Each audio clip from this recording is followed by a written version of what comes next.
Bonjour à tous. Aujourd'hui, je vais vous parler du sol. Je vais vous expliquer pourquoi petit à petit c'est devenu une passion. Je vais vous expliquer comment améliorer votre sol.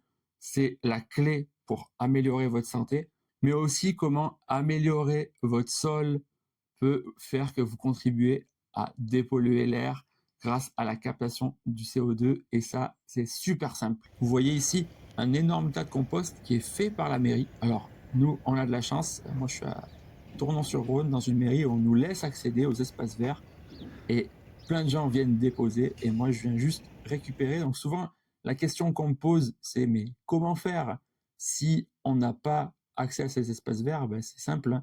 Vous contactez les gens qui vont déposer justement en déchetterie. Et actuellement, ben, il y a tout un tas d'organismes qui viennent tailler les arbres pour les équipes municipales, voire les équipes municipales elles-mêmes.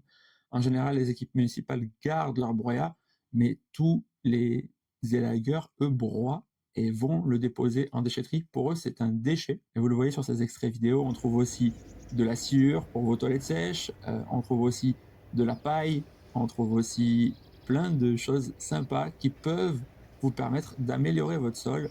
Moi, je les récupère dans des poubelles de chantier, tout simplement parce que c'est exactement comme un pot de fleurs. D'ailleurs, j'y plante mes citronniers dedans, sauf que ça coûte nettement, nettement moins cher. Voilà, comme c'est une poubelle, c'est pas considéré.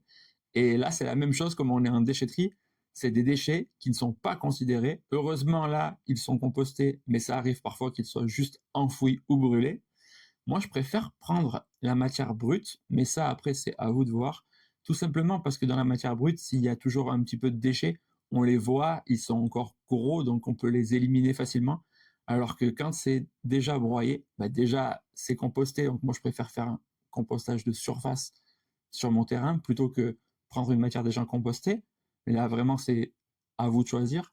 Mais surtout, la bonne raison et la vraie raison, je préfère des matériaux bruts parce qu'à la fois, je peux choisir mon rapport carbone-azote précis, je vous en parlerai un petit peu plus tout à l'heure, mais surtout, je peux enlever tous les déchets plastiques. C'est vrai que régulièrement, malheureusement, on retrouve encore beaucoup de déchets plastiques et j'ai pas envie d'amener ça au potager. Donc à chaque fois que je monte sur mon terrain, je passe par la déchetterie et je remplis le C15. Ah oui, parce qu'il faut que je vous le dise, on n'est pas forcément tous milliardaires dans la permaculture, hein. C'est souvent quelque chose qu'on entend, mais moi j'ai un C15. J'en profite pour faire une dédicace à Claude et Lydia Bourguignon, les grands spécialistes du sol, qui eux aussi ont essuyé, alors que c'était, et sûrement maintenant, des sommités mondiales considérées partout comme sûrement les meilleurs, ou faisant partie des meilleurs, ont eu des déboires, eux aussi, tout au long de leur carrière, et ont failli fermer leur laboratoire des dizaines de fois, et ils l'ont dit à plusieurs reprises. Donc, bravo à eux, et n'hésitez pas à aller voir leurs livres et leurs conférences, qui sont vraiment exceptionnelles, et moi, qui m'ont fasciné. Et effectivement, améliorer son sol, c'est quelque chose de fascinant. Pour moi, c'est un point déterminant. C'est pour ça que je vous en parle aujourd'hui. Et c'est aussi pour ça que j'ai fait un tout petit programme que j'ai mis à disposition de tous pour avoir les clés d'un potager qui cartonne, tout simplement parce que la clé principale pour moi, déjà, c'est améliorer son sol. Et pour améliorer votre sol, la seule chose à faire, c'est apporter de la matière, mais pas n'importe quelle matière. Il faut comprendre le rapport carbone et azote. C'est un petit peu comme si vous étiez en train de faire une pâte à crêpes, vous devez équilibrer le lait et la farine. Là, c'est la même chose. Donc, je vous ai fait un tout petit programme. Honnêtement, c'est juste pour me soutenir et il est à partir de 7 €. Je vous laisse jeter un œil dans la description si ça vous intéresse. Mais l'intérêt d'améliorer votre sol, évidemment, c'est d'amener tout de suite beaucoup de fertilité. Moi, vous allez le voir, dans mon potager, ça produit pas mal alors qu'on est sur une toute petite surface. Et pourtant, ici, on est sur des sols à vigne, donc des sols très très pauvres, 40 centimètres de sable. Donc pour tout ce qui est maraîchage, c'est vraiment un sol pas du tout approprié. Donc tout ce que vous voyez là, même quand je commence dans ma serre, à même le sol, même dans mes bacs, j'utilise toujours la même recette, c'est-à-dire que je recrée du sol et que je fais ce petit mélange carbone-azote. L'intérêt d'ajouter de la matière sur le sol, c'est que vous n'allez pas le détruire. Donc vous allez avoir ce qu'on appelle un sol vivant. Vous n'allez pas détruire les petits vers de terre et toutes les racines de vos légumes, elles vont pouvoir être alimentées par cette vie qu'il y a dans le sol.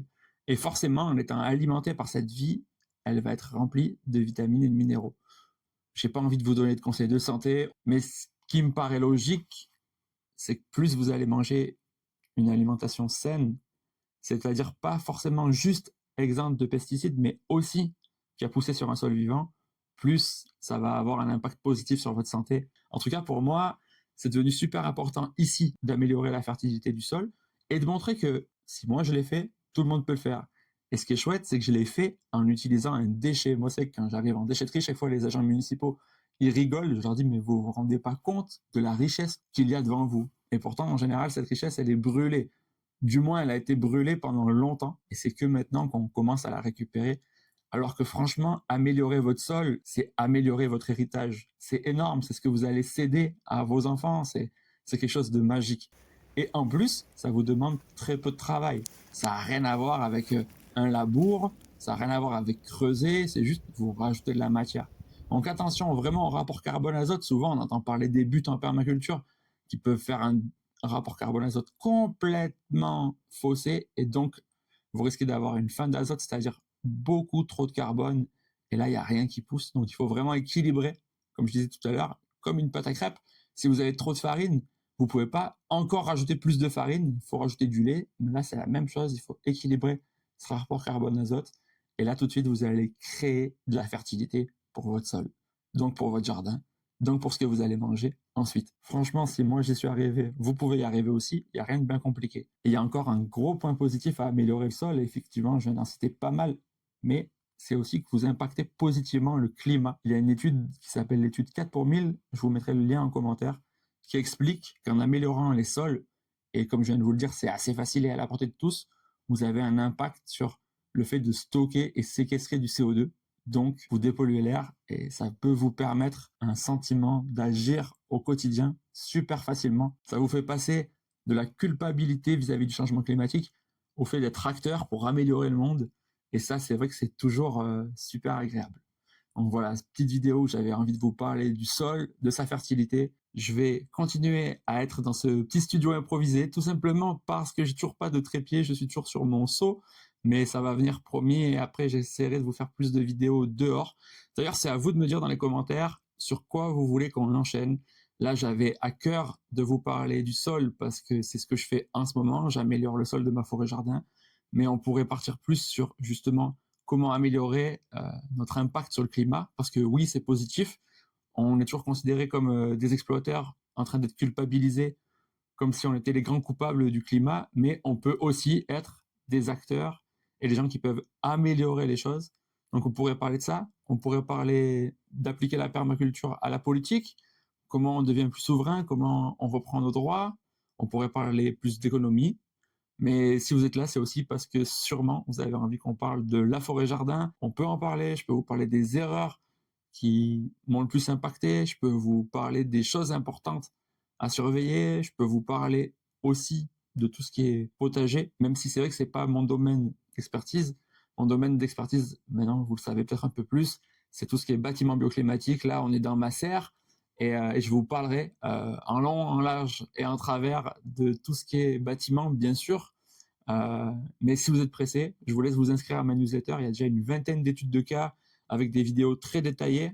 Et en plus, ça vous donne la possibilité d'avoir un audit gratuit pour vos projets de construction écologique. Donc, n'hésitez pas, si vous êtes pressé, inscrivez-vous dans cette newsletter. Et si vous voulez me soutenir, n'hésitez pas à aller jeter un œil à ce petit programme que j'ai appelé Mon Jardin Secret. Tous les tenants et les aboutissants pour commencer au jardin. Ça me soutient, ça m'aide beaucoup. Je vous remercie d'avance. Salut.